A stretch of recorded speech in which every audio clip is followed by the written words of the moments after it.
All right, what is going on, everybody? Uh, we have to talk about one of the craziest days in the NBA, one of the craziest days this season. This season just continues to get crazier and crazier. We're going to talk about the Jason Tatum injury, the draft lottery, and that's pretty much it. We only have time for those two topics. Those are really the only two topics that matter.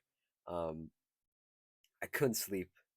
I couldn't sleep, so I just decided to get up, make this video, and just talk about what I've been thinking about all last night, all as I was falling asleep, and as I couldn't fall asleep and I couldn't get back to sleep after I woke up. I decided to make the video. So if you like what I say, like the video. If you have your own opinion, comment them down below. If you like the vibes, consider subscribing. Um, yeah. So let's just jump right into it. The injury bug, it strikes again, man. It strikes again. This time it has hit NBA champion, All Star forward Jason Tatum, possibly at the worst time for the Boston Celtics, as they try to fight off the New York Knicks. Last night was Game 4, and the Celtics lost that game, 113 to the New York Knicks, 121. A masterclass for Jason Tatum before he went down.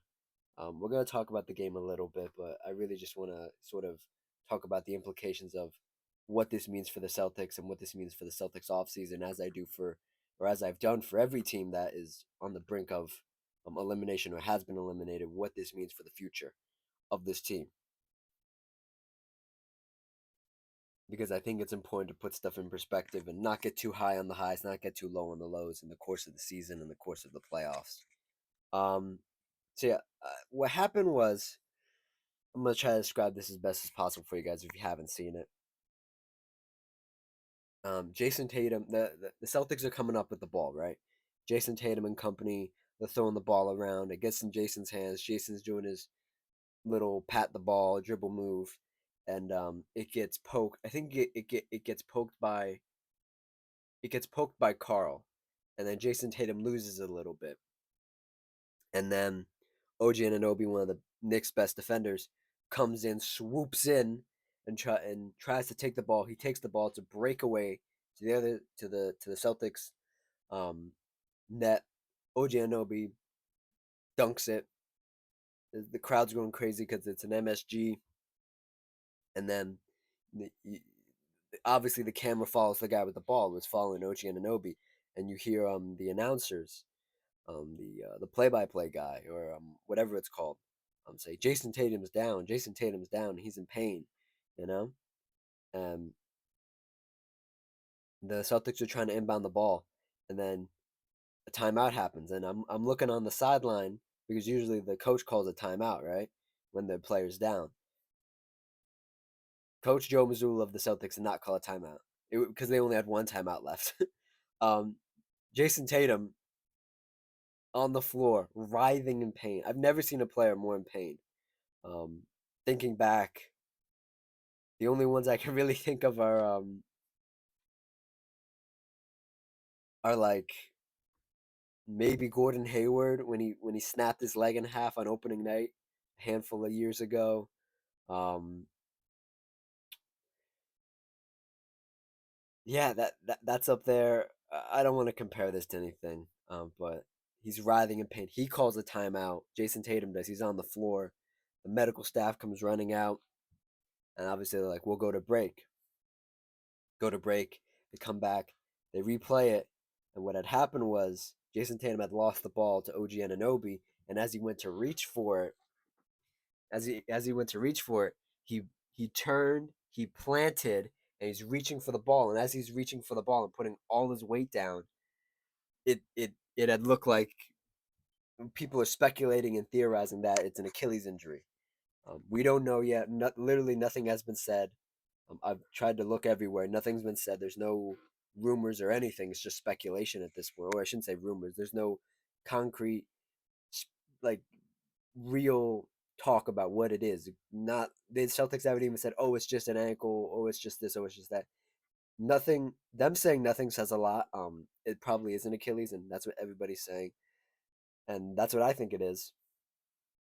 because you look at the play and man, oh man, um, it looks rough.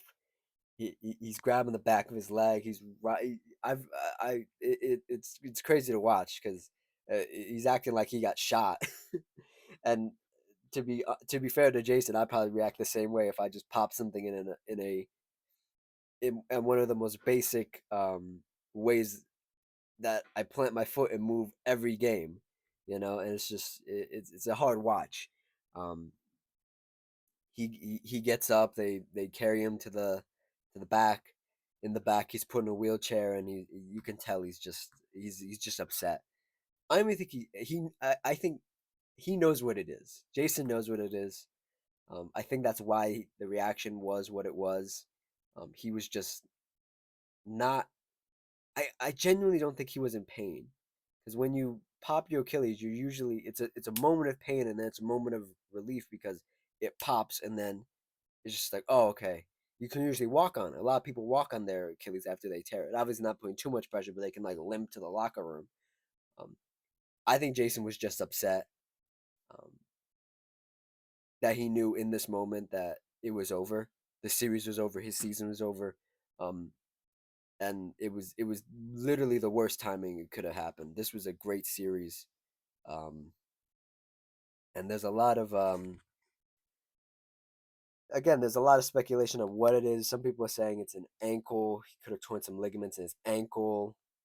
Um, I kind of I like that idea. I had said to some people that it could be an Achilles strain. He could have just strained it, but that's not good either because that means the Achilles is compromised anyway. So it's sort of take a little, give a lot, you know. And it's probably the worst case scenario for the Celtics at this juncture right here. And we'll get into that in a second. I do want to read a quote here from Celtics head coach Joe Mazzulla on Jason Tatum's injury. And I quote, he's the type of guy that gets right up. So he didn't, and we'll know tomorrow exactly what it is. Is tough watching a guy like that. A guy, it's tough watching a guy like him get carried off like that. And Joe Mazzulla's right. Um, Jason usually does just get right up. Even he's been dealing with that wrist injury the whole playoffs essentially. He fell on it earlier in this game, funny enough, or coincidentally enough, he fell on it. He was in a bit of pain, and nobody would have thought that he would have just popped his Achilles or what's speculated to be him popping his Achilles. Um, let's talk about the Celtics. Um, well, we should talk about this game just to give some context. Jason Tatum in this game, what might be his last game for a long time here. 42 points, 2 blocks, 4 steals, 4 assists, 8 rebounds, 7 of 16 from three, 16 of 28 from field goal. One of his best games as a Celtic in the playoffs. He tied Larry Bird, and I believe it was John Havlicek, I think, or Bob Cousy for the most 40-point games in Celtics playoff history. He tied both. One of the three, or two of the three. I forget which one it was. Um, Al Horford with 5, Derek White with 23, Jaylen Brown with 20, Drew Holiday with 4, Kristaps Porzingis came off the bench 7 points. Peyton Pritchard came off the bench 12 points. Luke Kornet 0 points, 0 rebounds, 0 assists. A nothing burger for him. And for the New York Knicks, 23 points for Mikal Bridges, 4 steals, 3 assists, 7 rebounds. Really, really clutch game for Mikal Bridges. Um, I said when I was previewing this series, the Mikal and OG are going to be big in this game and big in this series, and they've been big in the hugest of moments. OG Anunoby 20 points, 2 assists, three rebounds. Karl-Anthony Towns 23 points, 11 rebounds. Jalen Brunson 39. We were getting treated to a Jason Tatum, Jalen Brunson battle, and it got cut really short. It would have been really special down the stretch. 12 assists for Jalen Brunson as well, and Josh Hart with 6 points, 1 steal, 5 assists, 9 rebounds.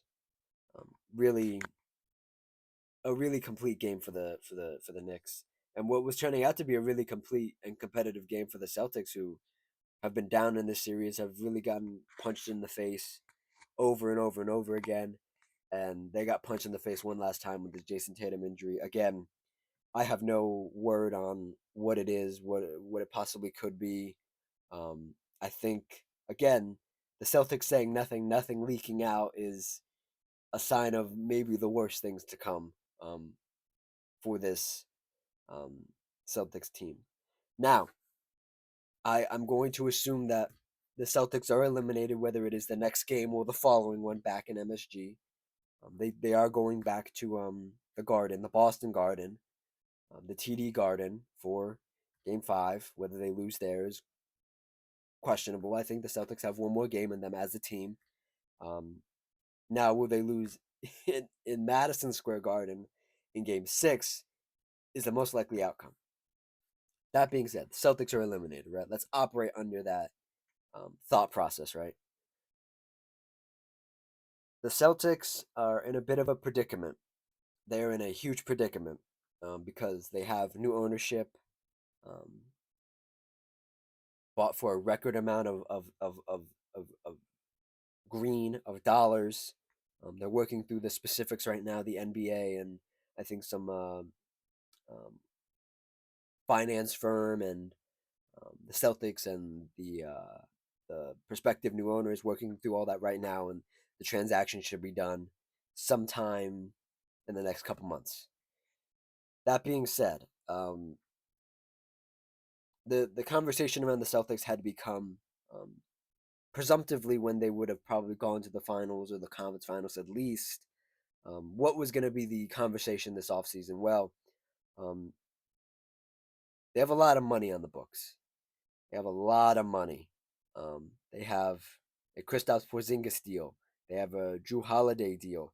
They have a Jalen Brown deal. Um, these are guys who are making a lot of money, and in the second apron, in the first apron and second apron NBA era now, where you can't keep you can't keep players on huge deals on multiple big team deals on the same team for an extended period of time. It's impossible to do it because you lose the ability to sign people um, off of the waiver wire. Um, you lose the ability to. Um, there's a bunch of things that can happen if you're over the second apron. There are a lot of rules now that the NBA enforces upon you to keep parity in the league, which we'll talk about in a second. Um, these decisions have been talked about, have been sort of speculated on throughout the course of this playoff run. Um, who do you keep? Who do you not keep?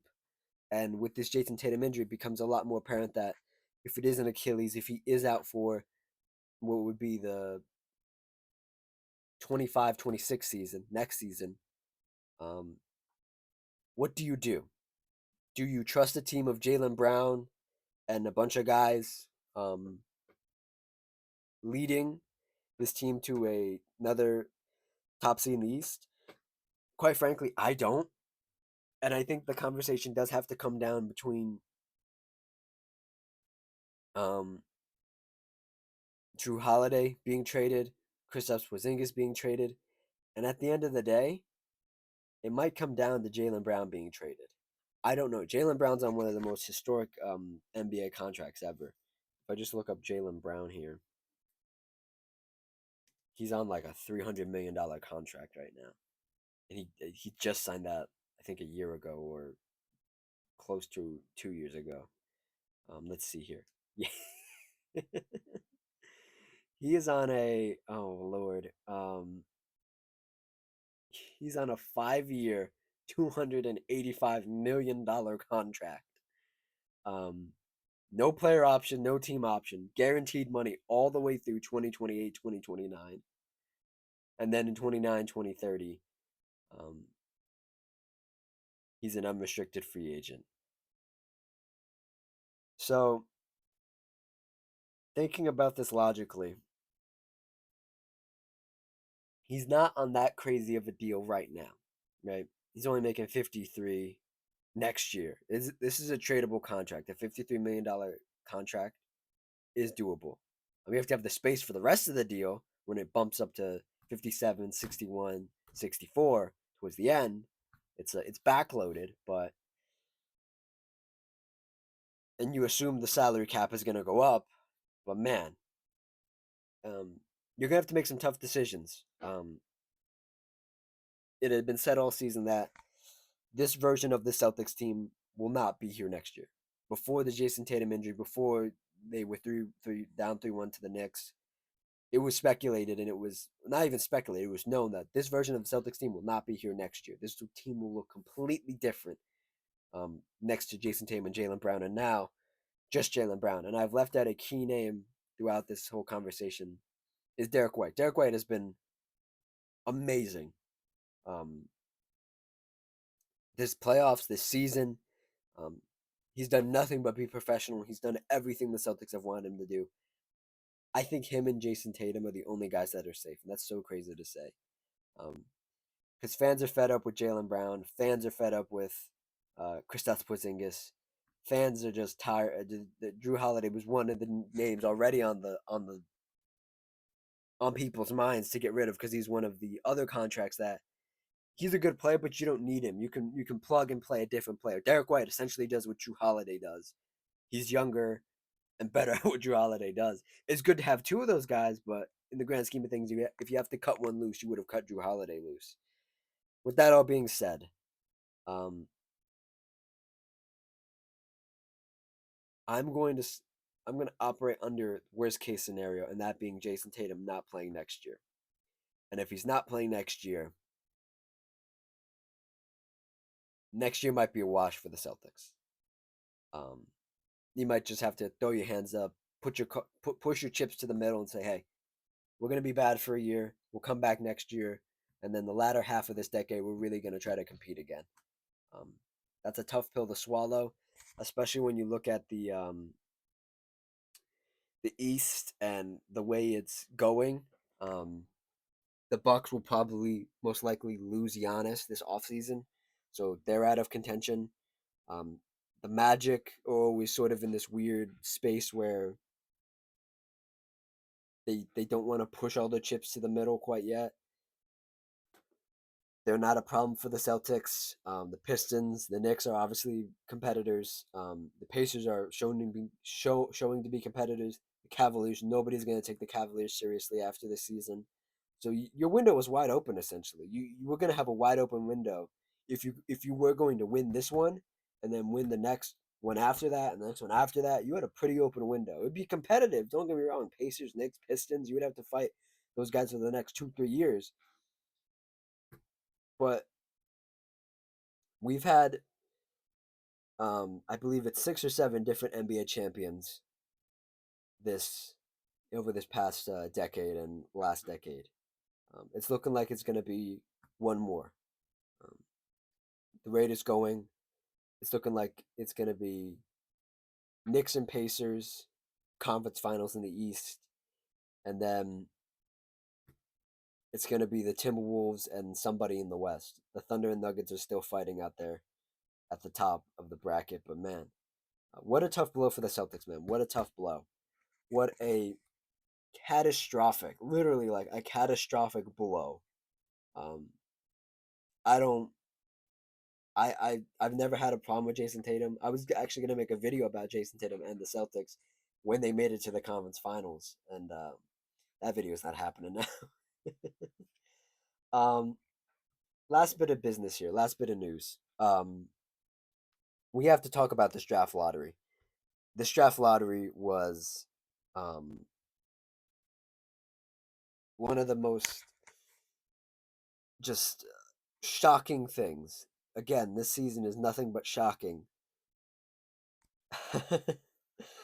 I let me see if I have it here. I don't think I have it here. I have to pull it up. I have to pull up the draft order for you guys. I had speculated in my video that the Jazz or um let's see here. I still have the thing. Hold on. Let me see if I can find it real quick. I said the Jazz, the um, the Wizards, the oops, that was the wrong button to press. The Jazz, the Wizards, the Nets, um, were my sort of favorites to get Cooper flagged, the presumptive number one pick, the future number one pick. Um, those teams had the Jazz had a 14% chance, the Wizards had a 14% chance, and the Nets had a 9% chance to get the number one pick. Or at least a top three pick, I should say, around those ballpark numbers, right? Um, the NBA draft lottery was at 7 o'clock Eastern Standard Time, right? Yesterday, and it really got going around like 7:20, 7:30. Um, and then it got going, and we'll go in reverse order so we can build some suspense here. You saw who got the number one pick in the thumbnail, but I'm gonna go in reverse order for the sake of it. You saw the Spurs at 14. You saw the Atlanta Hawks at 13. You saw the Chicago Bulls at 12. You saw the Blazers at 11. You saw the Rockets at 10. You saw the Raptors at 9. You saw the Brooklyn Nets at 8. And then this is where it starts to get interesting. You saw the Pelicans at 7, right? The Wizards at 6. The Utah Jazz at 5. The Charlotte Hornets at 4, right? Right? The Charlotte Hornets stayed in the top 4, right? And then once they said the Jazz, they went to break and then they did all the commercials, capitalism and all that stuff. Um, and then they came back, and then everybody realized, if you weren't paying attention or you just had it on the background, that it was the Spurs, the Sixers, the Mavericks, and the Hornets in the top 4, right? Vying for the number one pick. And then Charlotte happens at 4. Sixers happen at 3. Daryl Morey and company, the GM of the 76ers, very happy.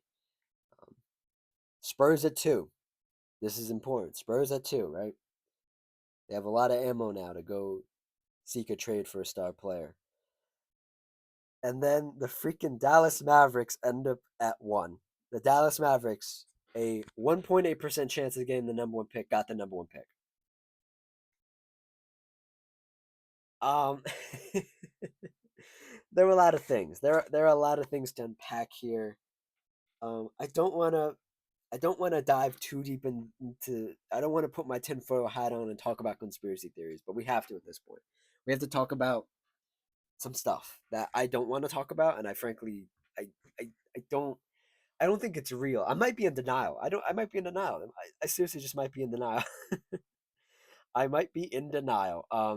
So if you were paying attention, right, the Jazz, the Wizards, the Hornets, and the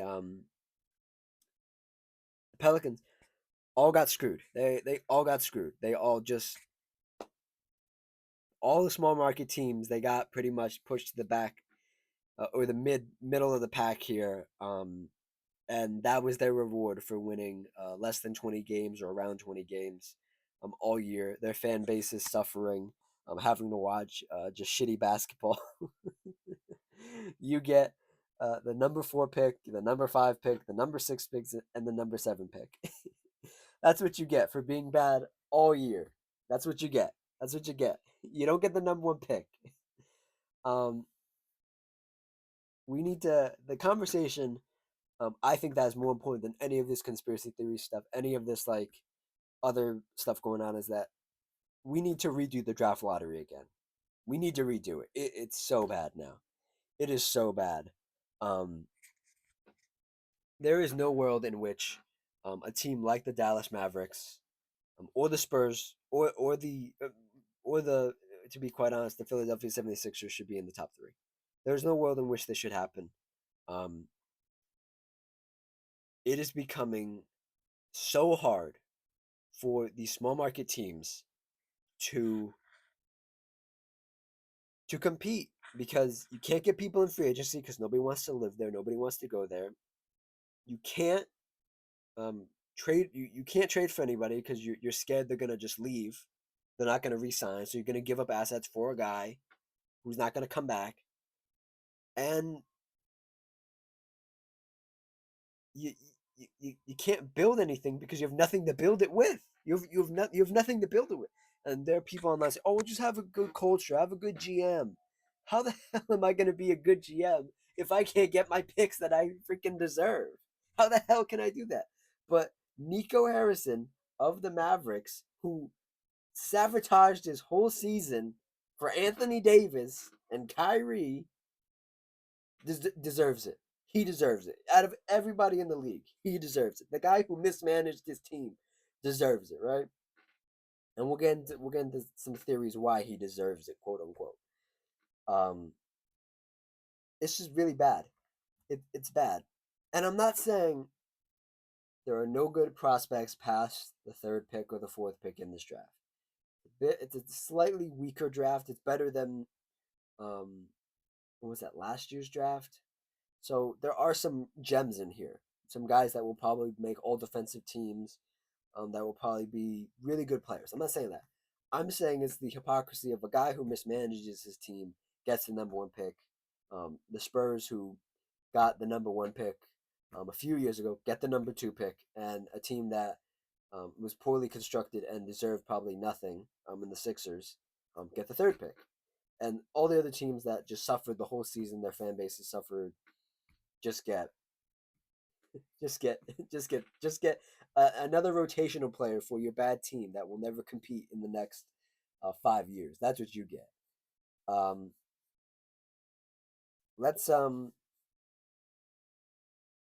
let's let's talk about um, let me see. I got a bunch of stuff here. Hold on. Let me before we start moving on, because my brain's all over the place. I want to read some quotes from some people on in the know on the inside, right? ESPN's Brian Windhorst said, and I quote: "This was on television. This was live. Bro, that is the craziest set of circumstances. You know they've wanted Giannis in Dallas for years. They signed his brother a few years ago. They just wanted to point that out. Just wanted to point that out." End quote. What Brian Windhorst said about the Mavericks getting the number one pick and maybe getting Giannis in the offseason, maybe trading the number one pick to Milwaukee to get Giannis. We'll see. Um, the Godfather of podcasting, the I shouldn't say legend, the myth, Bill Simmons, owner and founder of Grantland and The Ringer, um,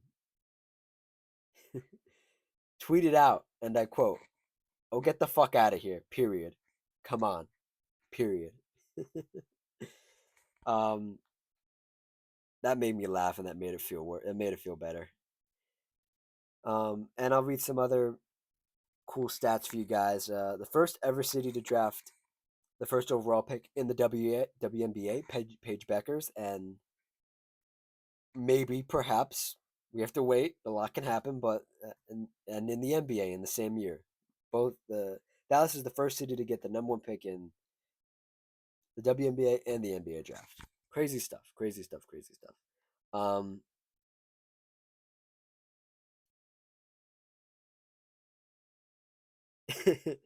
Here's another crazy stat for you from a user on Twitter, Art Take Notes. The odds of the top three in the NBA draft being Dallas, San Antonio, and Philadelphia combined in that order were 0.0114%. Like I don't even know what I don't even know what to call that. Like the that percentage, is that like point something? I don't know.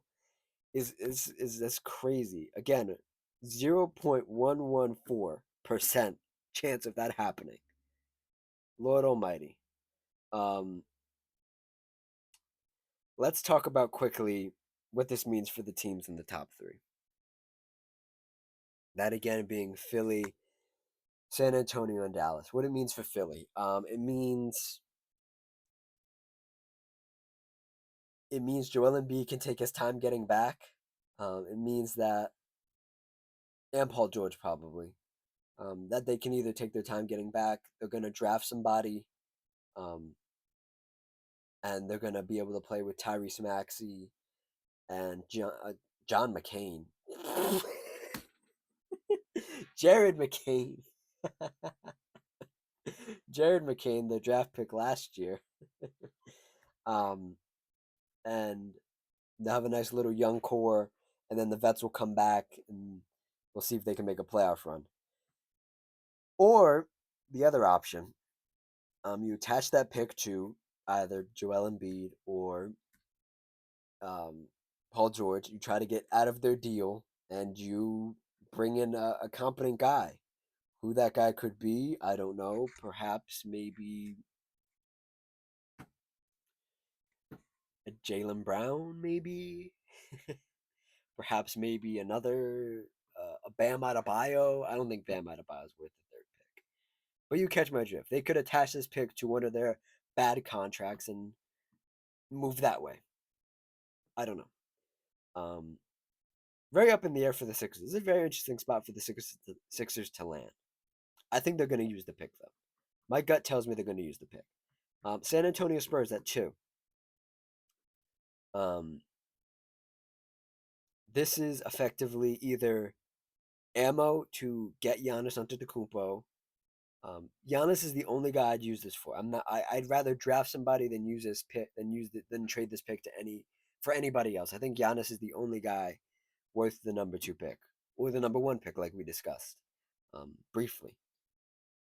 This is effectively ammo for that trade. You would have. Let me see here. Um,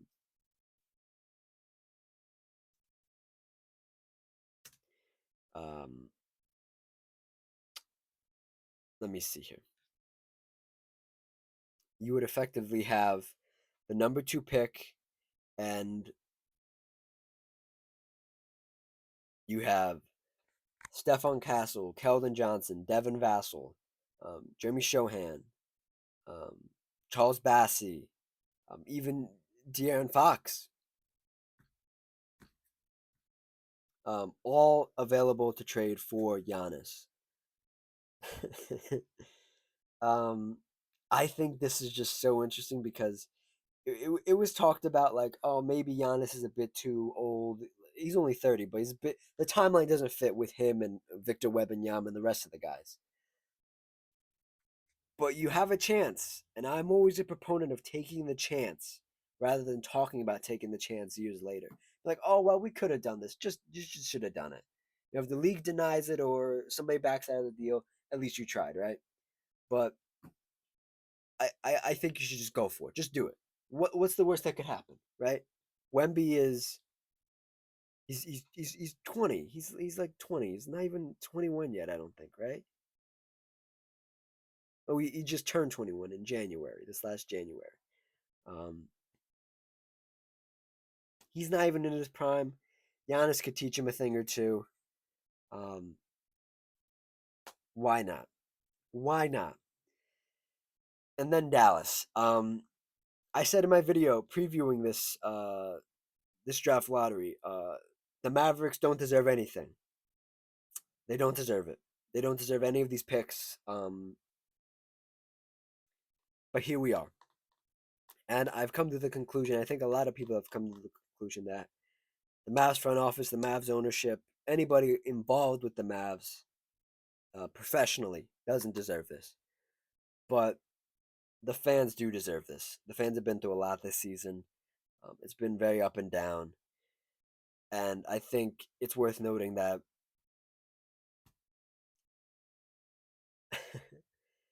you, you had to sacrifice a guy who was going to get a statue to get this number 1 pick. Um, and I don't think that's ever worth it, but the fans deserve this, and that's all I'll say about this. Um, Now it's time to put on my tinfoil hat and talk about conspiracy theories and talk about how the Mavs got here. Um, if you don't want to hear a diatribe about conspiracy theories and all that, and the NBA rigging the draft lottery, you can click off the video now. Thank you for watching. Thank you for listening. Like, comment, subscribe. This last like 3-4 minutes is just gonna be me rambling. um, so I want to bring something to your guys' attention, right? I just want to bring something to your guys' attention. Here it is. So,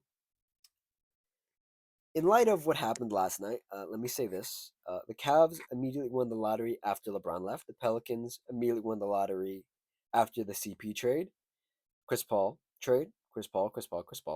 Um, the Pelicans won the lotto again immediately after the Anthony Davis trade, and the Mavericks immediately won the draft lottery after the Luka trade. Do you see a common denominator? Do you see a through line, perhaps? Do you see a pattern? I do. It's called rewarding teams that help out big market teams. Um, all these things happened um, after a big star left, and all these things will continue to happen. And the only way it looks like to get a top pick is to trade away your best player to help a bigger market team, and then rinse repeat for eternity. I want to read something from ESPN's Dave McMenamin, right? ESPN? Yeah, ESPN's Dave McMenamin. When he tweeted out, "I was in the draft lottery room in 2008 when the Bulls won the number one pick with just a 0.7% chance, and there was a Chicago kid at the top of the board and Derrick Rose. Wild, shocking, but it was all legitimate." Um, Here's the thing, right? As I scroll through my other things I have here, do I think it was rigged? I think a lot of the NBA draft lottery has been rigged for various reasons. But this year's has been the most obvious. It's been the most blatant. It's been the most contrived. It's been the most um, just openly blatant because the nature of NBA sports media, because the nature of anybody can have a voice like yours truly. Anybody can talk about basketball, whether it be on Twitter, whether it be on Reddit, whether it be a YouTube channel, whether it be live streaming. Everybody knows. Everybody knows. And it used to just be when it was rigged for the New York Knicks to get Patrick Ewing back in the day. It used to just be, oh, it was a few crazy people you know, that like wanted that thought like, oh, it was rigged for New York, right? And that you would brush those people off. Now it becomes a little more blatant, a little more obvious when you can connect the dots, when you can see these patterns, like I talked about, when people can talk to each other and be like, "That's pretty weird, right?" And they're like, "Yeah, that's pretty weird." That Dallas traded their superstar to the Lakers because the Lakers had no future. They essentially saving the Lakers, one of the marquee franchises of the NBA, and then the Dallas Mavericks get rewarded with the number one pick. Coincidence? I think not. Um, I just I just think the NBA has done such a bad job at trying to make it look like it wasn't rigged. And to be quite honest, maybe Adam Silver and everybody else doesn't care. Maybe they just don't care about keeping it like hush hush, and they're just like, who cares? They'll eat it up anyway, right? And with the new TV deal happening next year, the NBA going back to NBC, Amazon getting a slice of the pie, they need everything to fall right in place for this. Fall right in place at the right time for everything to line up for the next half of this decade, for the NBA to get back up in popularity amongst the regular people. But at what cost of trying to get regular people to watch the NBA is it to the end? Is it that you lose people that love this game? Because all I saw last night was everybody hating what has happened to the NBA, how rigged it is, how rigged the outcomes are. And I love the sport, and I think it's the greatest, one of the arguably next to baseball, the greatest American sport, right? Um, but man, when it becomes obvious like this, and when it becomes so like story driven and money driven and everything in between, it becomes hard to watch. It becomes hard to be excited about the mystery of what could happen in the season when it feels like it's preordained. Um, I have one last thing here, but let me just look through my notes here, my screenshots and my notes here. Yeah, I have one more thing to say, and this is from a user on Twitter, Richard Staple, um, and he tweeted out, um, there is a timeline in the West next year where the Western Conference and the NBA could have Shai Gilgeous-Alexander, Nikola Jokic, LeBron James, Steph Curry, Jimmy Butler, Anthony Edwards, Devin Booker, Kevin Durant, Anthony Davis, Luka Doncic, Cooper Flag, Victor Wembanyama, Giannis Antetokounmpo, De'Aaron Fox, Domantas Sabonis, Zach LaVine, Kyrie Irving, Jamal Murray, Kawhi Leonard, James Harden, Alperen Sengun, Jalen Williams, Ja Morant, Jaren Jackson Jr., and Zion Williamson, all in the same conference. If this happens, this is all I'll say, and then we'll end the video here.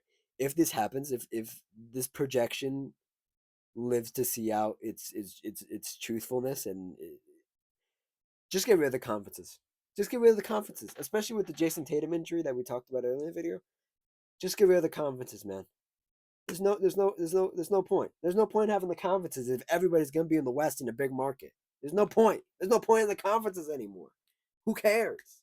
Who cares? I don't care about the conferences. If I have to watch all my games at 10:30 on a fucking Thursday, I don't care. I don't care about the East. I don't care anymore. If everybody's gonna be in the West, I don't. Oh man, jeez, I just thought about that.